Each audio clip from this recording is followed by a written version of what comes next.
Yon, welcome back sa ating YouTube channel, Ronde TV mo. Bago tayo magpatuloy i-shout out ko muna ulit itong mga tulpo natics na patuloy pa rin nagpapaloko at sumusuporta sa kanilang iniidolong si Senador Rapi Tulfo. Yun na nga, no?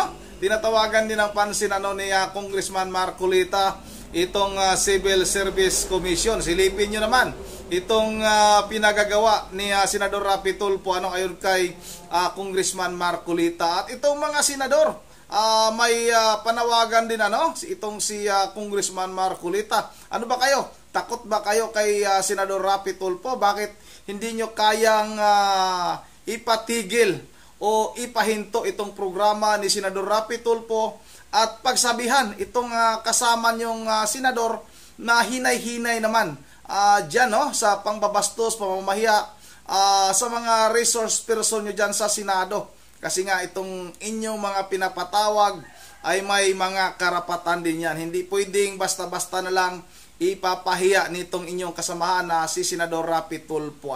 Marami na ngang mga nagkukomento na napansin nila na itong si Senador Rapi Tulfo simula ng naging senador ay mas lalo pa daw yumabang. Naku po, grabe daw yung hangin ni Senador Rapi Tulfo ngayon.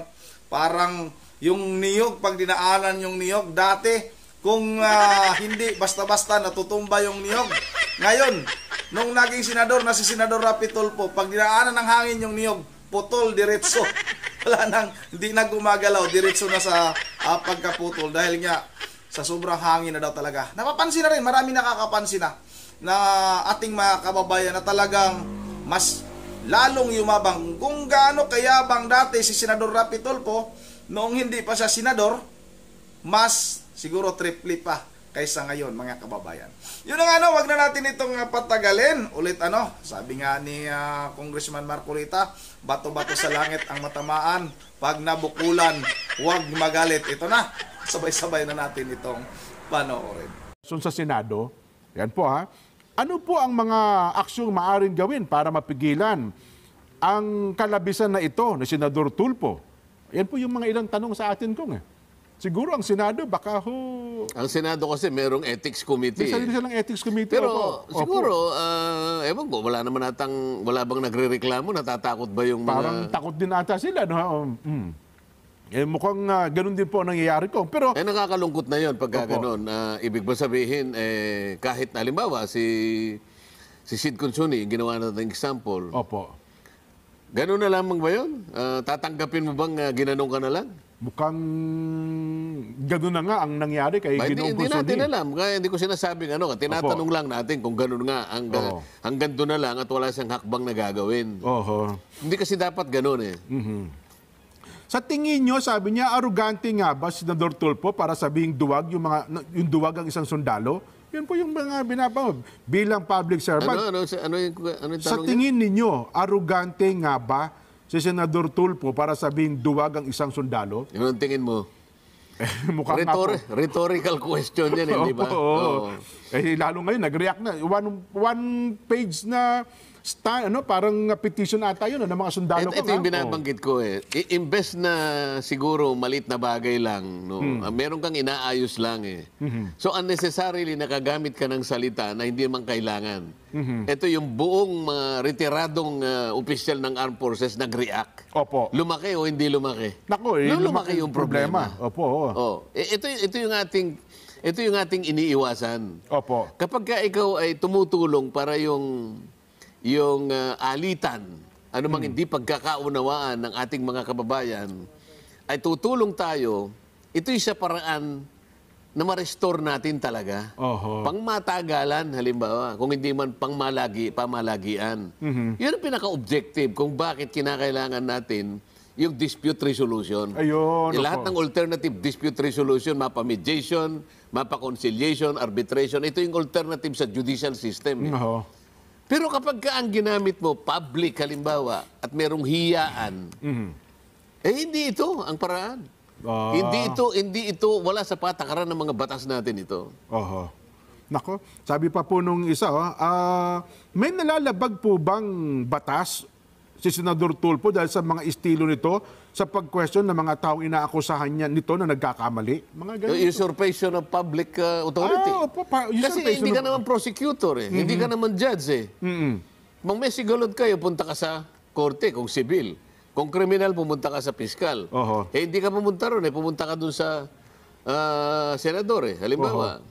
O di usurpation niya. Sabi ko nga sa'yo, it is a poor substitute of the judicial system. Usurpation of authority Wala nga po. eh. Hindi mo pwedeng akuin yun eh. Kailangan ma-realize ng tao. Kailangan buksan ng isip ng ating mamamayan. Hindi po ganito. Maaari pong may natutuwa sa inyo. Ikinatutuwa po ninyong napahiya po yung kalaban nyo. Yun na lamang pong inahangad ninyo, makabawi kayo eh. Yun na nga, opo. Hanggang doon lang. Ngunit isipin pa rin ninyo yung kabila nito. Talaga po bang sapat na po ba yung ikayo natuwa lang? Eh yung pong napahiya, anong gagawin nun? Ayun. Gaganda po ba? Gaganda pa po ba yung samahan natin? Wala Ang titingnan po niyo yung estabilidad po ng lipunan sa kanyang pangkalahatan. Ito po yung ating binabantayan. Naalala ko yung isang, ito, nag-viral ito sa social media ko. Para meron siyang pang binatilyo ata, sinabi niya, sabi niya, hintayin mo dyan ha, kakasuhan ka namin, papupuntahan ka namin, pakakasuhan ka. Sagot niya doon kay Senador Tulfo, wag na po. Sabi niya, wag na po, magpapakamatay na lang po ako. Sabi nga sabay baba ng telepono. Nagpakamatay naman. Sabihin, sa mismo ko nga, natulala sa doon sa naging reaksyon ng tao dahil doon sa kanyang mga binitiwang pahayag. At ang isa pa siguro pwede nating tawagan ng pansin na kaugnay niya ang ating pinag-uusapan din. Opo. Ano ba yung tungkulin ng Civil Service Commission tungkol dun sa halimbawa yung mga public servants na pinatatawag sa opisina ni nga pala, ni Senador Tulfo habang siya ay gumaganap sa tungkulin niya doon sa programa. Sa programa. Okay, sa vlog, opo. Kasi yung iba public servant eh. Totoo po, bilang senador kasi patatawag po niya. Bakit walang parang tahimik ang Civil Service Commission? Wala ba kayong tuntunin? Kung kayo ay dapat na tumugon doon at kayo pahihiyain doon o hindi? O paano ang reaksyon ninyo kung sakasakali? Paano kayo sasagot? Sapagkat public office yung inyong i-represent doon pagdating doon eh. Totoo po. Baka mamaya, malagay sa alanganin ng opisina ninyo, ano ang magiging konklusyon? Ano magiging impact o epekto ng opisina ninyo sapagkat napapunta kayo doon sa na isang naging partido kayo, ngunit wala namang authority yun eh. Bakit ka pumunta ron? Oo nga po, no? Di ba? Yun ang gusto nating ihayag. Ano bang authority niya para magpatawag? Di siguro, baka As kasi... a vlogger, ha? Opo. Di siguro kasi kung hindi siya pupunta, baka ipahiya sila sa himpapawid ko eh. Palagay, yun na nga, Mas lalo, yung walang gagawin ng Civil Service Commission? Mga public servants ito eh. Ito pa po sabi nito, bilang isang public servant, dapat bang nag-walk out at magsabi ng masakit na salita sa hearing sa Senado? Hindi ko naman alam kung nag-walk out siya. Nag-walk out ata siya baka naman pumunta lang sa palikuran siguro. Kasi ako minsan, akala nila nag-walk out ako. Pero nagmamadali ako dahil meron pang ibang hearing. Pero ito talaga, sinabi niya, talagang siya ay mag-walk out kasi hindi niya matanggap yung paliwanag nung kanyang tinatanong ko. Kasi mukhang yung ina-expect niyang sagot, hindi yun ang naging sagot nung tinatanong niya eh. Kaya para sa kanya, nagsisinungaling yun.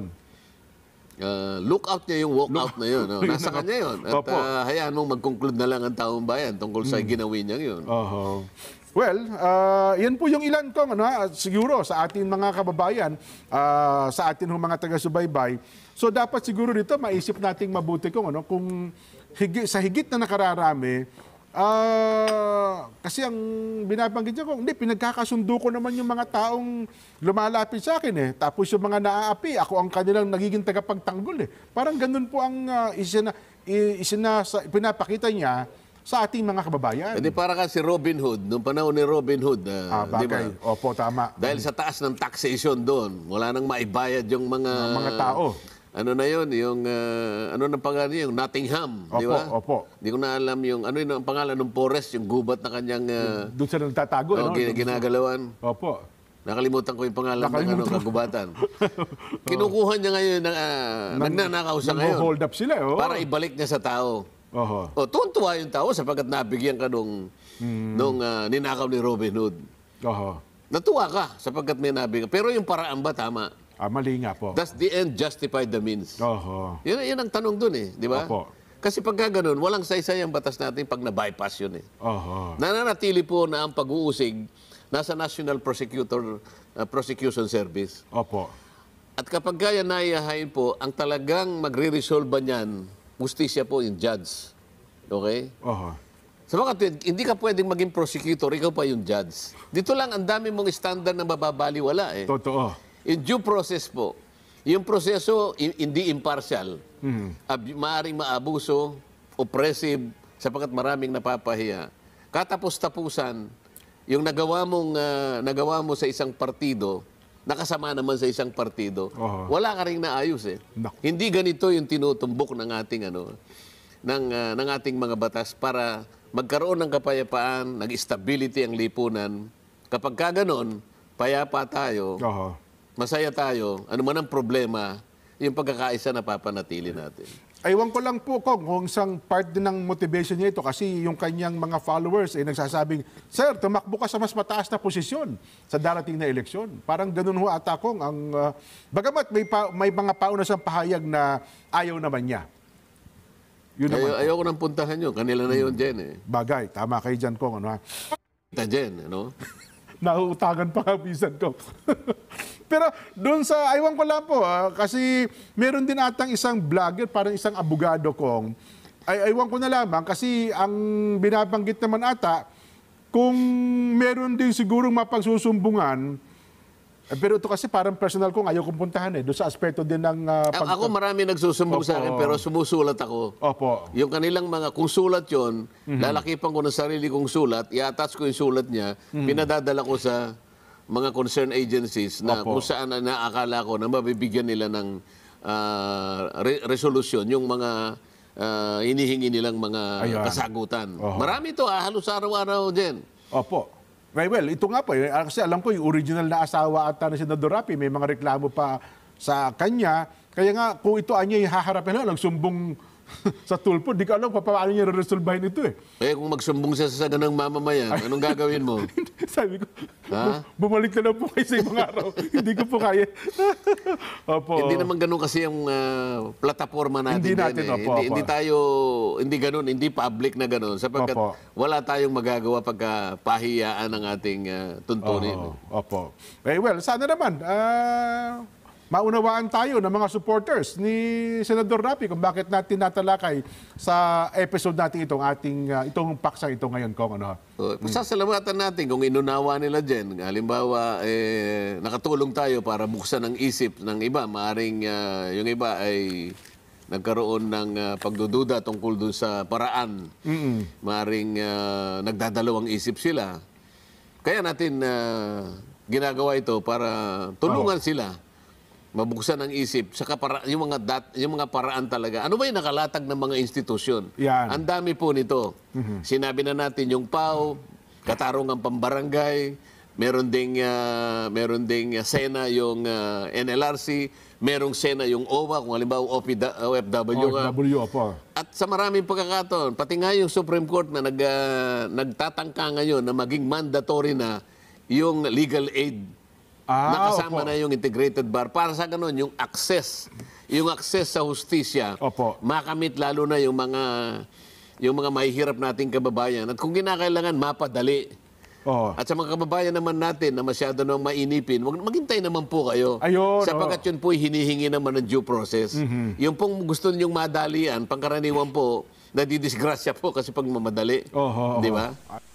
Yun ang sana mapansin na rin ng mga kasamahang senador itong si Senador Rapi Tulfo at papagsabihan naman ito na hinay-hinay naman sa kaniyang pag-uugali sa ngayon dahil nga masyado na tumataas na masyado itong kayabangan ni Senador Rapi Tulfo. At ito namang mga kababayan natin, pag nakikita na matapang ka, ay talagang minumura mo yung sinasabi nilang nirereklamo, ay bilib na kagad, hindi man lang nila iniisip kung iba talagang totoo yan.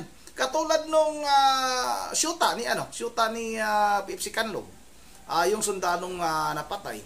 Yung pala, bago pumunta sa programa ni Senador Rapi Tulfo, ay may ano na pala yun, may shoota na pala yun. Pag may time tayo, ilabas natin dito sa ating YouTube channel para makita ninyo ano yung katotohanan. Ibig sabihin, itong si Senador Rapi Tulfo, basta-basta na lang pumapasok sa eksena, basta iniisip niya na ito'y viral, ito'y kanyang pagkakakitaan. Hindi man lang siya nag-iimbestiga muna kung anong klaseng babae din yung nagrereklamo laban sa isang sundalo.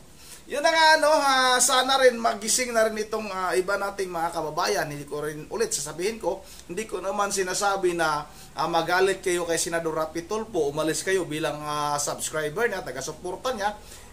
Sa atin lang naman ay sana mapag-isip-isipan din natin na tama pa ba yung tao na ating sinusuportahan. Kasi nga dati ay idolo ko rin yan. Matagal tayong sumusubaybay kay Senador Rapi Tulfo. Dahil akala din natin noon ay tama yung kanyang mga ginagawa. Parang doon ko na naisip nung panahon ni Jubilin Galleno, na parang iniwanan na nga lang sa ere itong si Liobert Dasmariñas. Yun ang hanggang dito na lang muna at kayo na lang din yung bahalang humusga. Sana mabigyan pansin, mabigyan pansin ng mga senador. Kung hindi, sila takot kay Senador Rapi Tulfo. Yun ang hanggang dito na lang muna at bago tayo magtatapos, ay mag-shout out muna tayo. Shout out kay Ma'am Berjever Religious ng Pulilan, Bulacan, kay Ma'am Joyce ng Japan, kay Trabajador Mix Vlog, kay Idisa Borby, kay sino ba ito? Kay Antonio Agustin, shout out ha. Eduardo San Gabriel, shout out sa inyo. Shout out na rin kay Rosilito Aligado, shout out kay Talavera Victor Talavera, shout out na rin kay Alfredo Espirito, Romy Baltao. Oy, shout out ha, Romy Baltao. Layo itong nababasa itong komento nito ha. Kay Lawrence Dison, shout out ha. Kay Manuel Manuntag. Yun na nga hanggang dito lang muna at once again, this is Sunday TV mo. Ingat lahat. God bless bawat isa sa atin.